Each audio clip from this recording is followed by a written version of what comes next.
আপনারা অবগত আছেন, গত 4 তারিখে আমি হাইকোর্টের দ্বারস্থ হয়েছিলাম মেদিনীপুরের বিল্ডিং সংক্রান্ত মেদিনীপুর পৌরসভার যেসব দুর্নীতি হচ্ছে, প্রায় হাজারখানেক বিল্ডিংয়ের দুর্নীতি হয়েছে কয়েকশো কোটি টাকা। তার বিরুদ্ধে সমস্ত জায়গায় গিয়ে আমি বঞ্চিত হওয়ার পর কোনো জায়গায় বিচার না পেয়ে এসডিও, ডিএম, এসপি, সুধা, urban development department, West Bengal government, সমস্ত জায়গাতেই কোনো জায়গায় সুরাহা না হওয়ার পরে আমি মহামান্য বিচারালয়ে গিয়েছিলাম। এবারে ব্যাপারটি হচ্ছে, হঠাৎ কালকে আমি দেখি যে আমি 405টা বিল্ডিং প্ল্যান আপনাদেরকে আমি বলেছিলাম যে 405টা বিল্ডিং প্ল্যান প্রত্যেকবারে এরকম ওরা পাস করছে এবং সেখানে আমি বিরোধিতা করছি। তা সত্ত্বেও ওনারা বারংবার ওই বিল্ডিং প্ল্যান যখন নিয়ম মেনে তো হচ্ছেই না এবং বোর্ড মিটিংয়ে প্লেস করছেন। 30/5/2026 তারিখে একটা 405টা বিল্ডিং প্ল্যানের পাস করার জন্য একটা বিওসি মিটিং ডাকা হয় 9/6/2026। এই সেই কাগজ, এই কাগজটা আমার কোর্টে প্লেস করা আছে। পরবর্তীকালে এর 405টা বিল্ডিং প্ল্যান যখন আমি অফিস থেকে বের করলাম তখন দেখলাম 405টা 410 হয়ে গেছে। 410-এর মধ্যে একটা মজার জিনিস দেখতে পেলাম, একটা বিল্ডিং ওই লিস্টেই আছে 63 নম্বরে, 25/5/2026। 25/5/2026 ডেটটা মনে রাখবেন।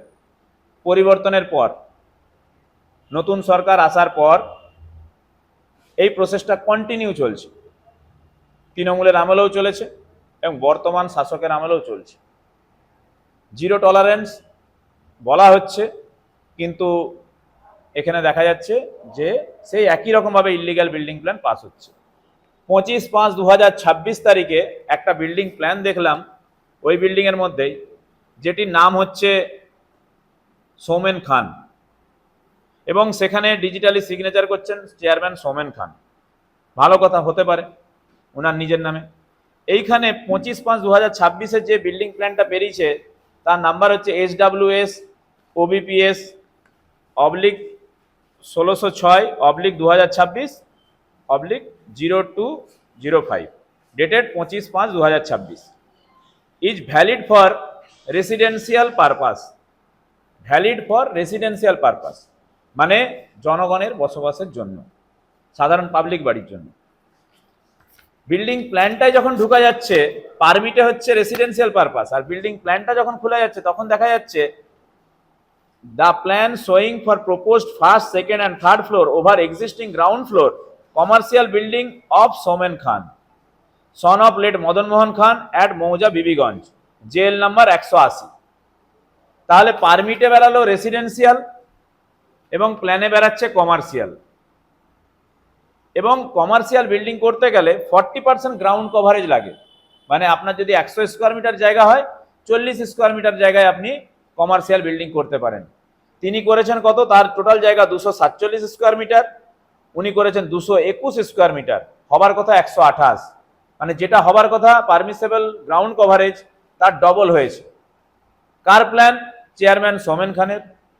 কে স্যাংশন করছে? চেয়ারম্যান সৌমেন খান, তার নিজের নামের বিল্ডিং প্ল্যান, বিবিগঞ্জ, জেল নাম্বার 180। যখন এটির আবার ট্যাক্সের কাগজে দেখা যাচ্ছে ট্যাক্স হচ্ছে কোয়ার্টারলি 75 টাকা এবং জায়গার ক্লারিফিকেশন আছে কারখানা। আমরা বাংলার ভূমিতে যখন গেলাম আজকের ডেটে, সেখানে গিয়ে দেখছি ওই খতিয়ান 1086, সেখানে রায়তের নাম লেখা আছে মেসার্স ঋষিকেশ কুন্ডু অ্যান্ড মদন মোহন কুন্ডুর পার্টনার। রায়তের ধরন লেখা আছে ট্রাস্টি। এবং এই যে প্ল্যানে যে দাগ নাম্বারগুলো দেওয়া আছে, প্লট নাম্বারগুলো 287, 279, 286, 288, 286 এবং 87 আজকের ডেটে দেখা যাচ্ছে কারখানা ক্লারিফিকেশন, এবং 2188 হচ্ছে দেবস্থান। তাহলে দেবস্থানে ঘর হতেই পারে, দেবতার ঘর হবে। সৌমেন খান কবে থেকে দেবতা হলো? যে দেবস্থান 2188, জেল নাম্বার 180, 2188 প্লট নাম্বার, দেবস্থান উল্লেখ করা আছে। আজকের ডেটে বাংলার ভূমি খতিয়ান ও দাগের তথ্য এইখানে পাওয়া যাচ্ছে আজকের ডেটে 8/8/2026। তাহলে জায়গার রেকর্ড দেবস্থানের নামে, জায়গার ক্লারিফিকেশন হচ্ছে, রায়তের ধরন হচ্ছে ট্রাস্টি, রায়তের নাম লেখা আছে মেসার সিসিকেশ কুন্ডু অ্যান্ড মদনমোহন কুন্ডু, খতিয়ান 1086, দাগের লেখা আছে কারখানা এবং দেবস্থান। তো সেই জায়গায় সোমেন খান কি করে মালিক হলো? এবং সেখানে ট্যাক্সের কাগজে দেখা যাচ্ছে 2022-23 সালে মদনমোহন কুন্ডুর নামে ট্যাক্সের কাগজ ছিল, হঠাৎ 23-24 এসে সোমেন খানের ট্যাক্সের কাগজ হয়ে গেল। তাহলে সোমেন খানের নামে যদি ট্যাক্সের কাগজ হয়ে থাকে, জায়গা কিনলে চেঞ্জ হতেই পারে, কিন্তু রেকর্ড চেঞ্জ হলো নি। আমাদের বাংলার ভূমিতে দেখাচ্ছে অন্য জিনিস, আর পৌরসভার ট্যাক্সের কাগজে পরিবর্তন হয়ে গেল। আমরা ট্যাক্সের কাগজ পরিবর্তন করার জন্য কি করতে হয়? দলিল, রেকর্ড সমস্ত কিছু আমাদের মিউটেশন ডিপার্টমেন্টে জমা করতে হয়। মিউটেশন হওয়ার পর ফিস জমা করতে হয়। ফিস জমা করার পর ট্যাক্স আলাদা প্লট নাম্বার হবে, ট্যাক্স নাম্বার বেরাবে, হোল্ডিং নাম্বার বেরাবে, সেটা হতে পারে। কিন্তু জায়গার কাগজ আজকের ডেটে যার নামে, প্ল্যান অন্য লোকের নামে, প্ল্যান বেরাচ্ছে রেসিডেন্সিয়াল, এবং যখন প্ল্যান আপনার পারমিট বেরাচ্ছে রেসিডেন্সিয়াল, আর প্ল্যান যখন বেরাচ্ছে তখন হচ্ছে কমার্শিয়াল। যেমন কিছুদিন আগে কয়েকটা বিল্ডিং এ মেদিনীপুরের আপনারা জানেন, অবগত আছেন, একটা ব্যবসায়িক প্রতিষ্ঠান কেরানীতলের, সেখানে গ্রাউন্ড ফ্লোরটা ছিল আপনার parking, residential purpose building, ground ফ্লোরটা পার্কিং, তার দুটো প্ল্যান, সেখানেও সোমেন খানের সই দুটো জায়গায় করা আছে, জাল সই। সেই জায়গাতে আরেকটা বিল্ডিং প্ল্যান করা আছে, যেটা হচ্ছে ওইগুলাকে কমার্শিয়াল দেখিয়ে সেগুলাকে আপনার বিজনেস পারপাস দোকান ঘরগুলো বিক্রি হয়ে গেছে। তো এর মানে আপনার দুর্নীতিটা যত খুঁড়া যাচ্ছে তত বেশি করে বেড়াচ্ছে। গতকাল বিকেল 4টার সময় মেদিনীপুর শহরবাসীর অনেককে আমি সময় দিয়েছিলাম, আমাদের এই জেলা কংগ্রেস অফিসেই প্রায় 50-60 জন এসেছিলেন, প্রত্যেকে ভুরি ভুরি অভিযোগ, এবং কি ভাবে দুর্নীতি হয়েছে। মেদিনীপুরের বয়স্ক সিনিয়র সিটিজেন মানুষরা এসে, মানে তারা সমস্ত জায়গায় ঘুরে, শিক্ষিত মানুষ, কেউ ব্যাংকের রিটায়ার পার্সন ছিলেন, কেউ ভালো জায়গায় চাকরি করতেন, কেউ ভালো জায়গায় মানে আর্মিতে কাজ করতেন, তারা এসে যখন পাশে এরকম বিল্ডিং হচ্ছে, প্রমোটারের সঙ্গে ঝামেলা হচ্ছে, তারা 4 ফুট দেখিয়ে প্রথমে যখন G+3 শুরু করলো তখন 4 ফুট ছেড়ে করলো, খুঁড়ছে একদম আপনার 5 মিটার 6 মিটার গর্ত পর্যন্ত, লোকের ঘর ক্র্যাক হয়ে যাচ্ছে, ড্রেন ভেঙে যাচ্ছে। পরবর্তীকালে সে G+10 তৈরি করে নিচ্ছে, 8 তৈরি করে নিচ্ছে, রাজাবাজার থেকে আরম্ভ করে আপনার বিধাননগর, শরৎপল্লী, সর্বত্র একই জায়গা। তাহলে এই লোকগুলো বারংবার বলছে, আমাকে চিঠি কালকে দেখেছি, এতগুলো চিঠি হয়েছে, উনারা পৌরসভায় দিয়েছেন, এবং অনেকে বললেন আপনিও বোর্ড মিটিংয়ে ছিলেন, আপনি প্রতিবাদ করেছেন, কিন্তু আপনি চলে যাওয়ার পর বিল্ডারদের সঙ্গে বসে উনার কয়েকজন সাগরেদকে নিয়ে উনি আবার সেই আমাদের যে কার্যবিবরণীটা লেখা হয়, সেই কার্যবিবরণীটাকে ট্যাম্পারিং করে দিচ্ছে, যেটা আমি লিখিতভাবে আগেও অভিযোগ জানিয়েছি পৌরসভায়, এবং সেটা নিয়ে কোর্টে গেছি। এই রকম ভাবে দুর্নীতি হচ্ছে, এবং দেবত্ব জায়গা হড়পে নিয়ে সোমেন খান তিনি নিজের বিল্ডিং প্ল্যান পাস করছেন, সেই বিল্ডিং প্ল্যানে কোথাও কমার্শিয়াল দেখানো আছে, আবার কোথাও রেসিডেন্সিয়াল। এই ভয়ঙ্কর দুর্নীতি মেদিনীপুর শহরে, কারণ উনি আমাদের প্রথম নাগরিক, পৌরসভা হচ্ছে আমাদের চেকার, মানে সমস্ত বিল্ডিং প্ল্যান যা হবে, যা কিছু হবে, সব কিছু চেক করার জন্য সরকার থেকে মানে দায়িত্বভার দেওয়া আছে, এবং আমরা ইলেক্টেড। সেখানে আমরা পৌরসভা চেক করার জায়গায় পৌরসভার যিনি মাথা, তিনি দুর্নীতি করে যাচ্ছেন। এই রকম দুর্নীতির আশা করছি বিচার হাইকোর্টে পাবো, এবং মেদিনীপুরের সাধারণ জনগণের উদ্দেশ্যে বলি, আপনাদের জন্য আমি এই লড়াইটা লড়ছি। আমি কোনো ব্যক্তি স্বার্থে নয়, আমি দলীয় স্বার্থে নয়, আমি মেদিনীপুরবাসীর আগামী প্রজন্মের জন্য এবং মেদিনীপুরবাসীর প্রতি দায়বদ্ধতার থেকে আমি এই কেসটা লড়ছি। এবং আপনাদের কাছে যা যা ডকুমেন্টস আছে এই রকম দুর্নীতি সংক্রান্ত, আমি মোহাম্মদ সাইফুল, কাউন্সিলর 21 নম্বর ওয়ার্ড, আমার ফোন নাম্বার 9614262125, আমার সঙ্গে যোগাযোগ করুন এবং আমাকে দিন, আমি যথাসাধ্য চেষ্টা করব আপনাদেরকে ন্যায় বিচার এনে দেওয়ার।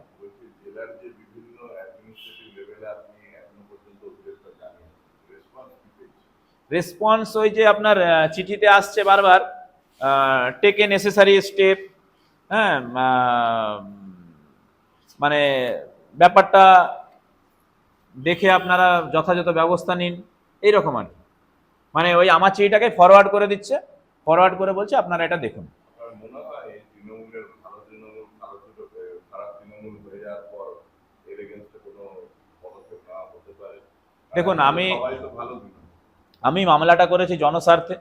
আমি রাজনৈতিক বক্তব্য এখানে রাখছি না।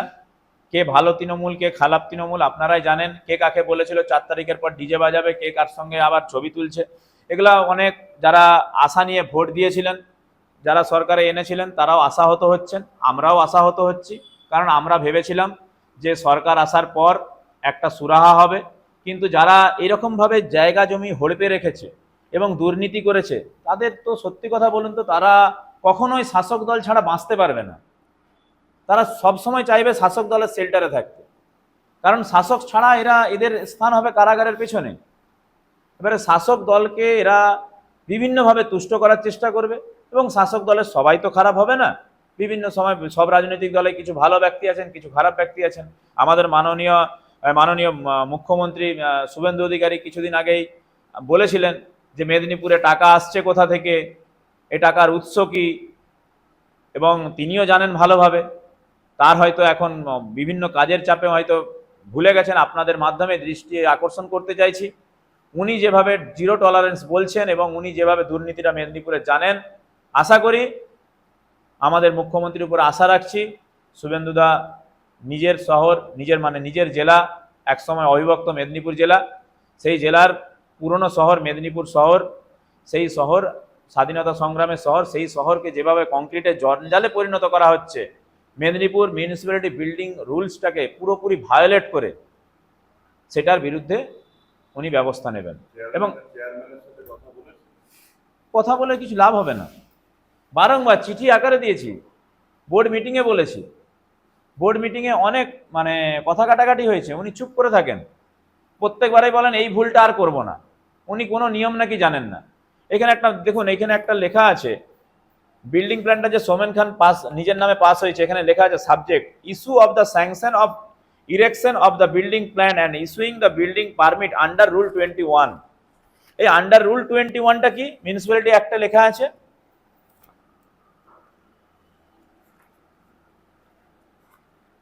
আন্ডার 21-এ লেখা আছে, ওয়েস্ট বেঙ্গল মিউনিসিপ্যালিটি অ্যাক্টের 21-এ কোথাও লেখা নাই চেয়ারম্যানের কথা। এখানে লেখা আছে বোর্ড অফ কাউন্সিলর।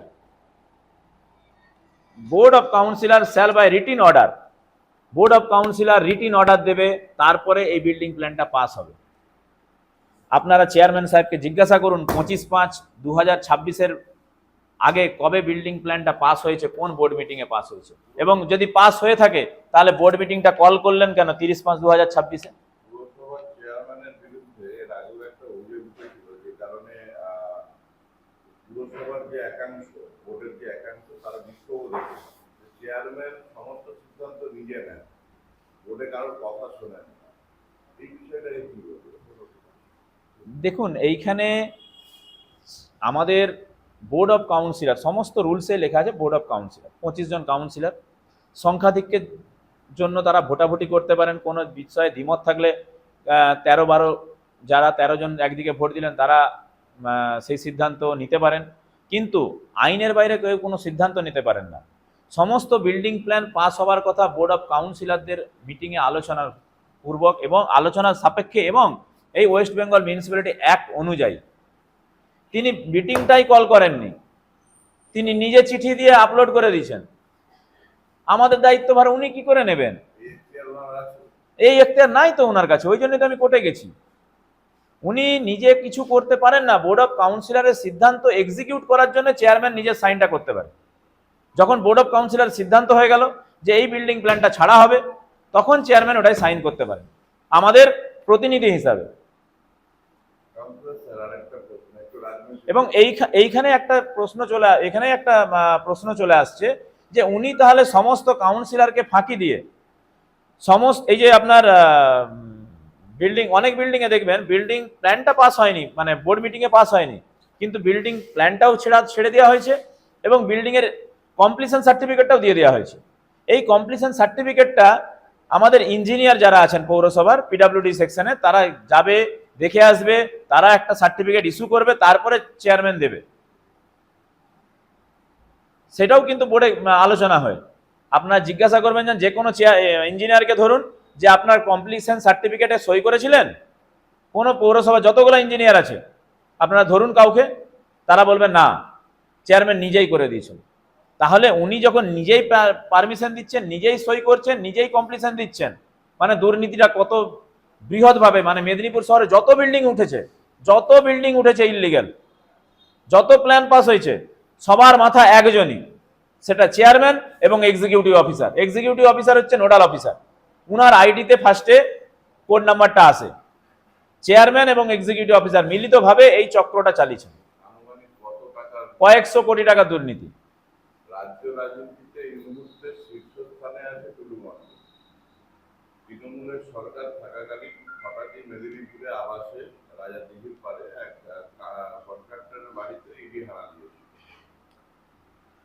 কি পেয়েছে না পেয়েছে সেটা প্রকাশ্যে আসেনি, কিন্তু উনি একটি 2 থেকে 2.5 কোটি টাকার গাড়ি নিয়ে ঘোরাফেরা করেন, ডিফেন্ডার গাড়ি।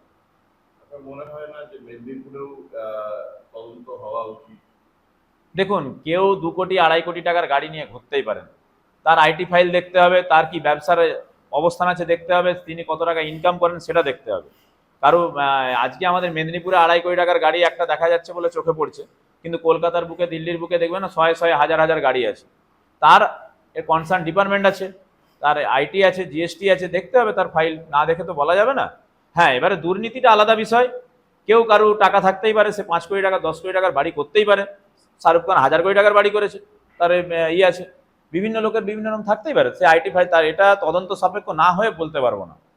এইটা যেমন আমি দেখতে পাচ্ছি যে ইললিগাল হয়েছে, এবং তার ইললিগাল থাকতেও পারে, নাও পারে, কিন্তু সেটা তদন্ত করুক। যেটা আজকে আমাদের যে সরকার এসেছে, তার যদি মনে হয় আপনার মাধ্যমে, আমাদের মাধ্যমে, তারা তো সেটাও শুনছেন, ইডি সিবিআই তদন্ত করেছেন, তারা তদন্ত করুক, তদন্তে বেরিয়ে আসবে। আপনার এই প্রতিবাদে অন্য আর কোনো কাউন্সিলরকে পাশে পেয়েছে?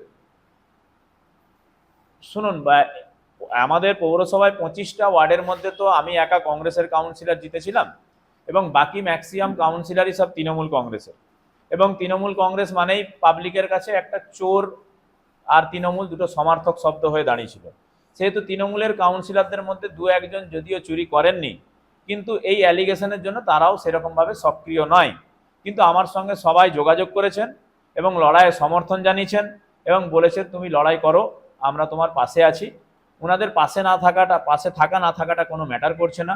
আমার বিল্ডিং রুল ভায়োলেট হয়েছে, আইন মাফিক কাজ হয়নি, আমি আইনের দ্বারস্থ হয়েছি।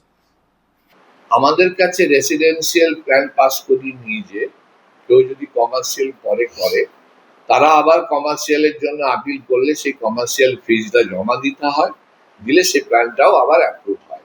আপনার নামের জমির কথা বলা হচ্ছে এখানে, এই কথাটা পার্টিকুলার না, আমার সেটা জানা নেই। আমার যদি করা থাকে আমার নিশ্চয়ই নিয়ম মেনেই হচ্ছে, বেনিয়ম কিছু হবে না। দ্বিতীয় হচ্ছে রেকর্ড চেঞ্জ হয় না, অথচ পুরসভার ট্যাক্স চেঞ্জ হয়ে গেছে। আপনার এই জমির কথা সে আমাদের অনেক সময় মিউটেশন করতে হয় দলিল দিয়ে, রেকর্ডে কারেকশনের জন্য দেওয়া হয়েছে, যখন রেকর্ড কারেকশন হবে যে আছে সেই অবস্থাতেই তো মিউটেশন হচ্ছে, শুধু নামটা পরিবর্তন হচ্ছে। কথাটা বলেছে পুরনো হচ্ছে যে যা আছে, যে অবস্থায় আছে সেই অবস্থাতেই প্ল্যান জমা হয়েছে, প্ল্যান নয়, সেই অবস্থাতেই মিউটেশন হয়েছে। এবারে যদি সরকার যদি মনে করে যেটাকে পরিবর্তন করবে, সেখানে তো নিয়মের বাইরে কিছু হয়নি এবং হবেও না। এটা আমাদের মেদিনীপুর পৌরসভার যে আমরা কাউন্সিলররা যে বোর্ড মিটিং এ যেগুলো পাস করেছি সেগুলো সবই বৈধ। এই যে একটা অভিযোগ করছে যে কোনো বোর্ড মিটিং ছাড়াই এগুলো পাস হয়েছে, এটা কি ভুল? দেখলাম সমস্ত এই ব্যাপারে তো যেহেতু আইনে মামলা হয়েছে, আমি এর বাইরে কিছু বলবো না। সমস্ত বোর্ড মিটিং এ যেগুলো যারা অভিযোগ করছে যে দালাল চক্রটা, তারা মধ্যেও কেউ কেউ কাউন্সিলর থাকতে পারে, তারাও সেই মিটিং এ উপস্থিত থেকে পাস করেছে। নতুন করে কিছু বলার নেই, এটুকুই যে আমাদের মেদিনীপুর পৌরসভা সঠিকভাবে তারা তাদের বৈধতা মেনে, আইন মেনে প্ল্যান পাস করেছে, এবং আমাদের এখানে যে সমস্ত বিল্ডিং হয়েছে, সে রেসিডেন্সিয়াল হোক কমার্শিয়ালি হোক, তারা তাদের নিজস্ব জায়গায় করেছে, কোনো বেনিয়ম হয়নি। এটা কি রাজনৈতিক ভাবে কোনোভাবে? এখন এই ব্যাপারে কিছু বলবো না। যেহেতু আইনের মধ্যে গেছে, আইন তার সেটা দেখছে, আইন তার বিচার করে যা সিদ্ধান্ত নেবে আমরা মেনে নেবো।